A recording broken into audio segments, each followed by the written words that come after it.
Hi friends, welcome back to my channel. ఈరోజు ఒక cup పెసరపప్పుతో కరకరలాడే రిబ్బన్ పకోడీని ఎలా చేసుకోవాలో చూపించబోతున్నాను. చాలా టేస్టీగా ఉంటాయి, సింపుల్గా చేసుకోవచ్చు. శనగపిండి లేకుండా పెసరపప్పుతో ఇలా ట్రై చేయండి, చాలా బాగుంటాయి. ఎవరైనా సరే ఈజీగా చేసుకోవచ్చు. పిల్లలు కూడా చాలా ఇష్టంగా తింటారు. పెసరపప్పుతో చేస్తున్నాం కాబట్టి హెల్దీ కూడా, తప్పకుండా ట్రై చేయండి. ఈ టేస్టీ అండ్ క్రిస్పీ రిబ్బన్ పకోడాని ఎలా చేసుకోవాలో చూసేద్దాము. దీనికోసం ముందుగా ఒక కుక్కర్ని తీసుకొని అందులోకి ఒక కప్పు పెసరపప్పుని వేసుకోవాలి. వీటిని 2-3 సార్లు శుభ్రంగా కడిగి ఏ కప్పుతో పెసరపప్పు తీసుకున్నామో అదే కప్పుతో 2.5 కప్పుల నుంచి 3 కప్పుల దాకా నీళ్ళని పోసుకోవాలి. నీళ్ళు ఎక్కువ అయినా పర్వాలేదు, కానీ తక్కువ కాకుండా చూసుకోండి. నీళ్ళు తక్కువ అయితే పెసరపప్పు అడిగంటి మాడు వాసన వస్తుంది. ఇప్పుడు ఈ కుక్కర్కి మూత పెట్టేసి స్టవ్ మీద పెట్టేసి మీడియం ఫ్లేమ్లో ఒక 3 విజిల్స్, లో ఫ్లేమ్లో ఒక విజిల్ వచ్చేంత వరకు ఉడికించుకోవాలి. కుక్కర్లోని ప్రెషర్ అంతా పోయిన తర్వాత మూత తీస్తే చూడండి, పెసరపప్పు చక్కగా ఉడికింది. ఇప్పుడు ఈ పప్పుని గరిటెతో లేదా మ్యాషర్తో వీలైనంత మెత్తగా మెదుపుకోవాలి. లేదా చల్లారిన తర్వాత మిక్సీ జార్లోకి తీసుకొని మెత్తగా మిక్సీ పట్టుకోవచ్చు. పెసరపప్పు మెత్తగా ఉడుకుతుంది కాబట్టి జార్ అవసరం ఉండదండి, ఇలా మ్యాషర్తోనే మ్యాష్ చేసుకోవచ్చు. చూడండి, ఇలా మెత్తగా మెదుపుకున్న తర్వాత కుక్కర్ని పక్కన పెట్టేసి పిండి కలుపుకోవడానికి ఒక గిన్నెని తీసుకొని ఏ కప్పుతో పెసరపప్పు తీసుకున్నామో అదే కప్పుతో 4 కప్పుల పొడి బియ్యం పిండిని తీసుకోవాలి.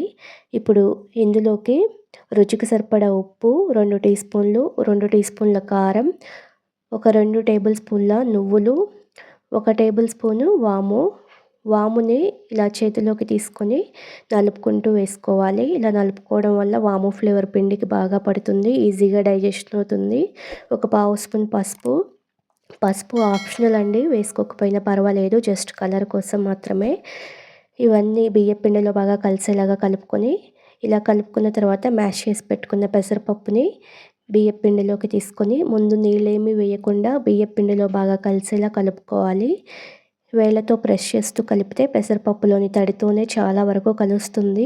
ఇలా అంతా బాగా కలిసిన తర్వాత కొద్దిగా నీళ్ళని పోసుకుంటూ పిండిని కలుపుకోవాలి. నీళ్ళన్నీ ఒకేసారి వేయకూడదండి, అవసరాన్ని బట్టి కొంచెం పోసుకుంటూ కలపాలి. పిండి మరీ గట్టిగా కాకుండా మరీ పలుచగా కాకుండా కొంచెం సాఫ్ట్గా ఉండేలా కలుపుకోవాలి.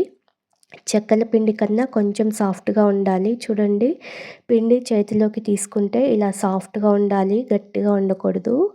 ఇలా సాఫ్ట్గా కలుపుకొని రిబ్బన్ పకోడాని ఒత్తుకోవడానికి ఇలా 2 షేపుల్లో ఉన్న ప్లేట్స్ని తీసుకోవాలి. నేను జస్ట్ డిజైన్ కోసం ఈ ప్లేట్ తీసుకున్నాను, నార్మల్ ప్లేట్ అయినా యూస్ చేసుకోవచ్చు. ఈ ప్లేట్ని మురుకుల మెషిన్కి టైట్గా సెట్ చేసుకోవాలి. ఇలా పెట్టుకున్న తర్వాత 1 స్పూన్ ఆయిల్ వేసుకొని మురుకులు కొట్టడానికి ఆయిల్ని అప్లై చేసుకోవాలి. ఆయిల్ అప్లై చేసుకోవడం వల్ల ఈజీగా పిండి డ్రాప్ అవుతుంది. ఇలా ఒక్కసారి చేసుకుంటే చాలు, ప్రతిసారి అవసరం లేదండి. ఇప్పుడు కొంచెం పిండిని తీసుకొని సిలిండర్ షేప్లో చేసి పొడవుగా ఈ పిండిని మురుకుల గొట్టంలోకి పెట్టుకోవాలి. మరీ నిండుగా పెట్టుకోకుండా కొంచెం గ్యాప్ ఉండేలాగా పెట్టుకోవాలి. ఇలా పిండిని పెట్టుకున్న తర్వాత పైన మూతతో క్లోజ్ చేసుకోవాలి. ఇలాంటి గన్ను లేకపోయినా నార్మల్ చక్రాలలాగా అయినా ఒత్తుకోవచ్చు. ఇలా మూతను పెట్టేసి ఒకసారి చెక్ చేసుకోవాలి, పిండి ఈజీగా వస్తుందా లేదా అని. ఒకవేళ గట్టిగా ఉండే పిండి దిగకపోతే కొంచెం వాటర్ వేసి కలుపుకోవచ్చు. ఇప్పుడు బాగా వేడైన ఆయిల్లో రౌండ్గా ఒత్తుకోవాలి.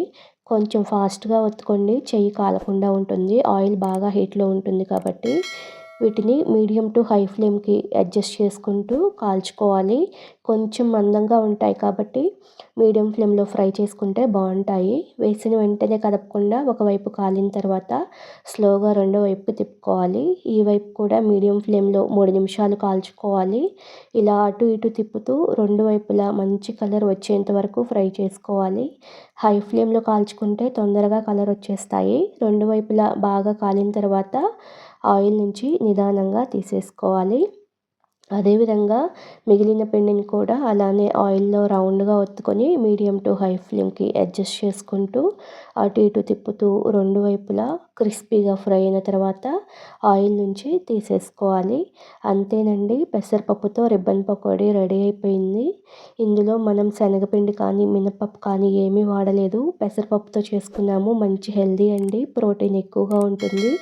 చూడండి ఎంత క్రిస్పీగా ఉన్నాయో. ఈ టేస్టీ అండ్ క్రంచీ పెసరపప్పు రిబ్బన్ పకోడీని మీరు కూడా చేసుకొని మీకు ఎలా వచ్చిందో కామెంట్ చేయండి. వీడియో నచ్చితే లైక్ చేయండి. మీ ఫ్రెండ్స్‌కి, రిలేటివ్స్‌కి షేర్ చేయండి. కొత్తగా చూస్తున్న వాళ్ళు మన ఛానల్‌ని సబ్స్క్రైబ్ చేసుకోండి. Thank you for watching this video.